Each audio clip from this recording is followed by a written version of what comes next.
안녕하세요. 저는 이제 결혼한 지 한 달 된 27살 주부맘입니다. 제가 얘기 드릴 사연은 시댁의 형님들 이야기입니다. 제가 결혼해서 들어간 시댁 집안은 모두 삼형제 집안이었는데 남편은 그중 막내였고 아주버님 두 분 다 모두 결혼하신 상태였습니다.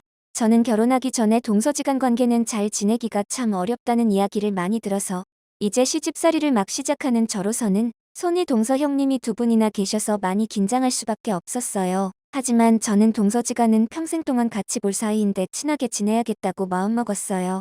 큰형님은 20대 초반에 결혼하자마자 시댁 본가로 들어와 시부모님을 모시며 살고 있었고 작은 형님은 시댁 근처에서 살고 있었습니다.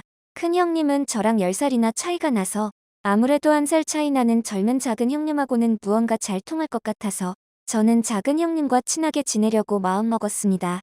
제가 결혼하고 나서 몇 달 뒤 첫 명절 때였습니다. 큰형님은 시댁에서 부모님을 모시고 살기도 하지만 시아버님이 집안 장손 큰 집이라서 모든 제사와 명절은 물론이고 큰일 때마다 거의 혼자서 도맡아해 오셨다는 얘기를 남편에게 들었습니다. 작은 형님은 시댁 근처에 계시긴 하지만 4살 배기 남자아이도 있고 회사 일이 바쁘다는 이유로 큰형님을 도와드린 적이 거의 없다는 얘기도요. 여보, 며칠 있으면 명절인데 당신이 시댁에 좀 일찍 가서 첫째 형수님을 도와드리면 안 될까? 첫째 형수님이 지금까지 매번 혼자서 너무 고생하셨거든. 응. 그러지 않아도 며칠 전에 미리 가서 큰형님 음식 만드는 것 좀 도와드리려고 생각했어. 아, 그래. 고마워. 저는 남편이 저의 눈치를 보면서 조심스럽게 말하는 걸 보면서 웃음이 나왔어요. 남편이 아내한테 시댁에 가서 일하라고 하는데 좋아할 아내는 없을 테니까요. 하지만 저는 친정에서도 형제간의 우애도 좋고 특히 친정엄마가 큰 며느리로 고생을 많이 하셔서 그런지 저한테는 시댁 가서 내일 따지지 말고 도와주라고 말씀하셨거든요. 제가 큰 형님한테 무엇을 도와드리면 될지 전화를 걸어서 의논하려고 할 찰나에 작은 형님한테서 전화가 걸려왔습니다. 동서, 나야. 네, 형님. 며칠 있으면 명절인데. 동서는 시부모님들한테 선물 뭐 준비했어? 아직요. 생각하고 있는 중이에요. 첫 명절이라 무엇을 사드려야 할지 부담도 되고 고민되네요. 동서가 그럴 것 같아서 내가 큰형님한테 얘기했어. 무엇을요? 시부모님 드리는 돈 말이야. 선물도 있고 그거 각자 따로 준비하면 서로 비교되기도 하고 그런 것 가지고 동서 간의 사이도 벌어지더라고. 아, 그래요? 몰랐어요. 명절 때마다 우리가 큰형님 댁보다 좋은 선물 드려서 자꾸 비교되니까 갈 때마다 큰형님 댁한테 미안하더라고. 아, 그러셨구나. 그래서 내가 형님한테 방금 전에 얘기했어. 이번에는 따로 선물 준비하지 말고 서로 같이 금액을 맞춰서 드리자고. 아, 네. 좋은 생각이네요. 형님, 그럼 얼마씩 드리면 돼요? 동서 생각해서 형님한테 이번에는 10만 원씩만 드리자고 했지. 형님네도 그렇고 동서네도 형편이 좋은 것 같지 않아서. 아, 고마워요. 형님, 생각해 주셔서. 고맙기는. 동서가 사이좋게 지내야지. 아, 네. 저도 좋아요. 아, 그리고 이번 명절에 내가 바빠서 못 갈 것 같은데. 미안하지만 동서가 좀 가서 형님 좀 도와줄래? 네, 그럼요. 제가 가서 당연히 도와드려야죠. 고마워. 그렇게 알고 큰 형님한테는 그렇게 얘기해 놓을게. 저는 전화를 끊고 나서 작은 형님이 저를 배려해주는 것 같아서 고맙다는 생각이 들었습니다. 그래서 제가 생각한 대로 이 집안에서는 동서지간에 잘 지낼 수 있을 것 같다는 기대감이 들었습니다. 그리고 며칠 후 명절날 시댁의 모든 일가족이 모이게 됐습니다. 둘째야, 무슨 돈을 이렇게나 많이 50만 원씩이나 주고 그러니? 어머니, 죄송해요. 저희는 10만 원 밖에. 아, 그래. 막내 너희도 큰애처럼 형편이 어려우니까. 어머니, 저 실은 그게 아니고 저는 순간 너무 어이가 없어 말문이 막혔습니다. 작은 형님이 어제는 저한테는 분명히 다 같이 10만 원씩 하기로 했다고 말했는데 말이죠. 제가 어머니한테 뭐라고 설명을 하려고 하자 작은 형님이 제 말을 일부러 끊으며 말했습니다. 어머, 막내 동서. 요새 물가가 얼마나 올랐는데 10만 원이 뭐야? 그것도 어쩌다 한 번 보는 명절인데. 아무리 형편이 어려워도 그렇지. 어머니, 저희는 명절 선물도 같이 준비했어요. 백화점에서 파는 최고 등급 한우 세트요. 저는 작은 형님한테 크게 한 방 얻어맞은 것 같은 기분이 들었습니다. 그것도 원투펀치로요. 작은 형님은 이번에는 자식이 없는 큰 형님 얘기를 꺼냈습니다. 형님, 빨리 애를 가지셔야 할 텐데 아직도 소식 없어요? 어머님이 손자 좋아하시는 것 잘 아시면서 그래서 저희가 올 때마다 형님을 보면 미안하잖아요. 미안하기는 동서라도 애가 있으니 다행이지. 큰 형님은 무슨 문제가 있는지 결혼한 지 10년이 넘으셨는데도 아직까지도 자식이 없었습니다. 남편한테 들은 얘기로는 의학적으로 애 가지기가 힘들다고 했는데 작은 형님은 그걸 뻔히 알 텐데도 다 모인데서 왜 저런 소리를 할까 어이가 없었습니다.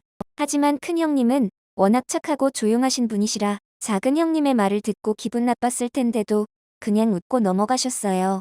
작은 형님이 불쑥 꺼낸 말에 좋던 분위기가 싸해졌는데 이번에는 또 제사 얘기를 꺼냈어요. 아버님, 어머님, 재산은 나중에 저희가 가져갈게요. 둘째야, 정말이니? 뭐, 그동안 큰 형님만 해오셨으니 고생도 많이 하셨고, 또 장손이 우리밖에 없으니 뭐 어쩌겠어요. 역시 우리 작은 며느리는 생각도 깊구나. 그럼요. 어머님, 제가 바빠서 자주 못 오지만 마음은 항상 어머님하고 아버님한테 가 있다니까요. 그럼 애도 있으니까 당연히 바쁘겠지. 이제 막내 며느리도 생겼으니 부담 갖지 않아도 된다. 어머님, 아버님, 오늘 저녁은 밖에서 저희가 쏠게요. 최고급 소갈비 집으로 다 모실게요. 에구, 비쌀 텐데. 어머니하고 아버님을 위해서라면 뭐가 아깝겠어요? 그렇게 해서 저희는 저녁에 작은 형님이 생색을 내는 소갈비를 먹고는 집에 들어왔는데 들어오자마자 작은 형님한테서 전화가 걸려왔어요. 동서, 나야. 잘 들어갔어? 아, 네. 오늘 동서가 혹시 오해했을까봐 전화했어. 어떤 걸요? 동서가 시댁에 와서 10만 원 낸 것 있잖아. 실은 며칠 전 동서하고 10만 원 얘기하고 나서 남편이 그래도 명절인데 너무 적은 것 아니냐고 10만 원 드리자고 하는 거야. 그래서 동서한테 다시 얘기하려고 했는데 동서는 형편도 안 좋은데 50만 원 내라고 하면 괜히 부담될 것 같아서 차라리 얘기 안 하는 게 낫다 싶어서 생각해서 일부러 안 했지. 아, 그러셨구나. 그러니 동서가 오해하지는 말고 그럼 피곤할 텐데 잘 자. 동서, 뭐, 작은 형수님이 방금 전화했었다고?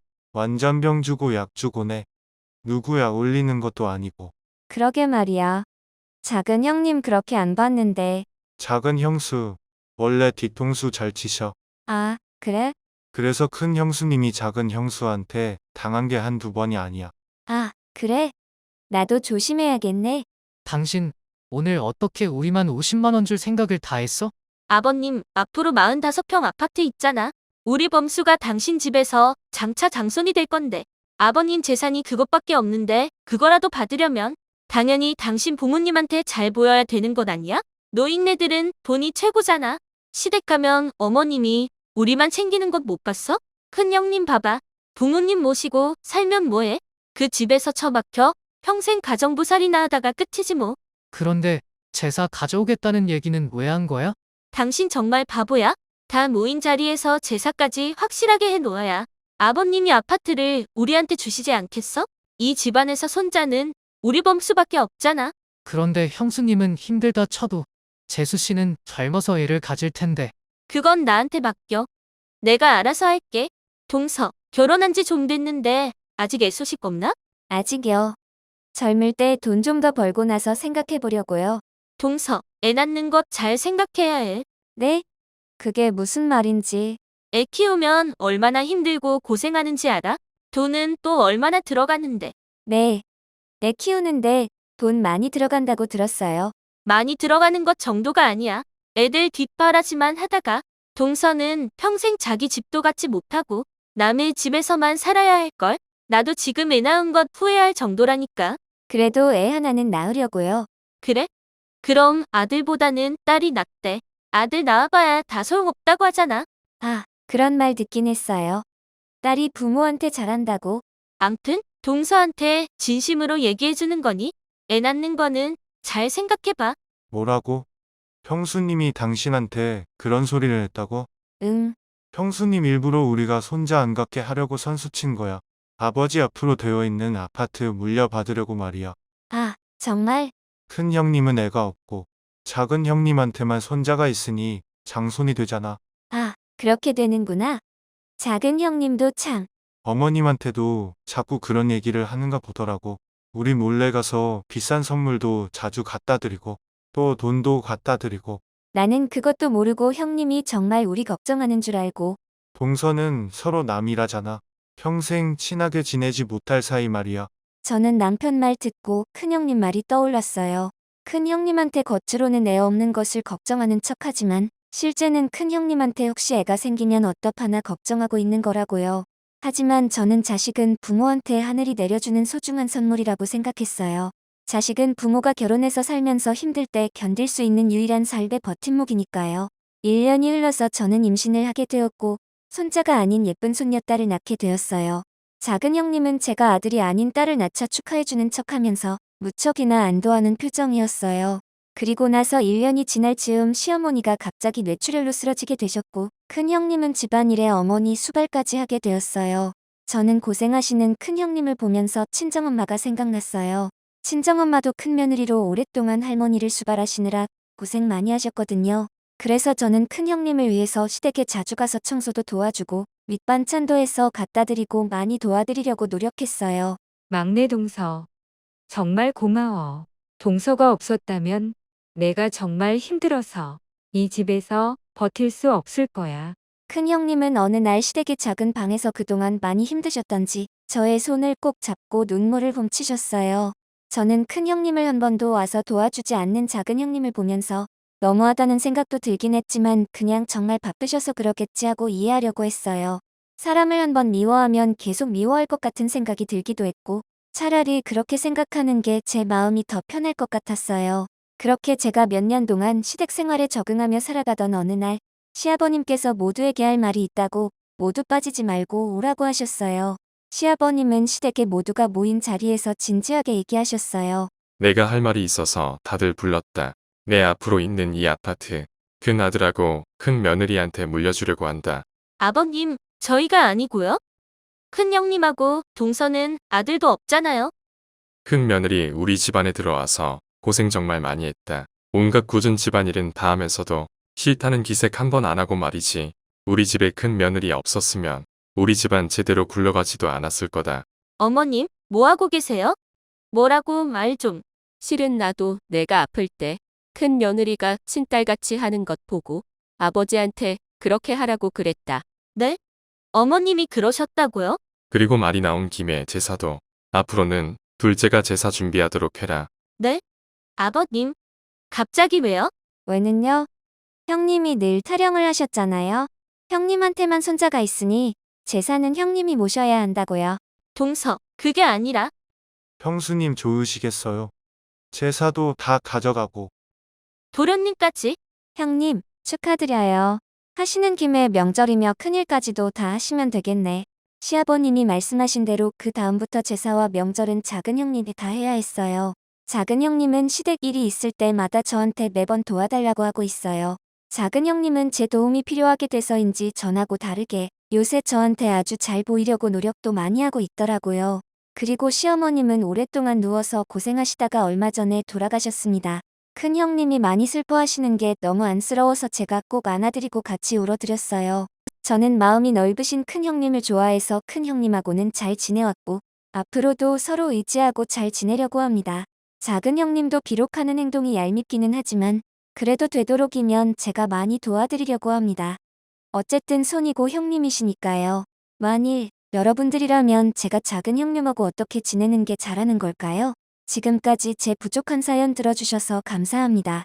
모두 행복하시고 새해 복 많이 받으시기 바랍니다.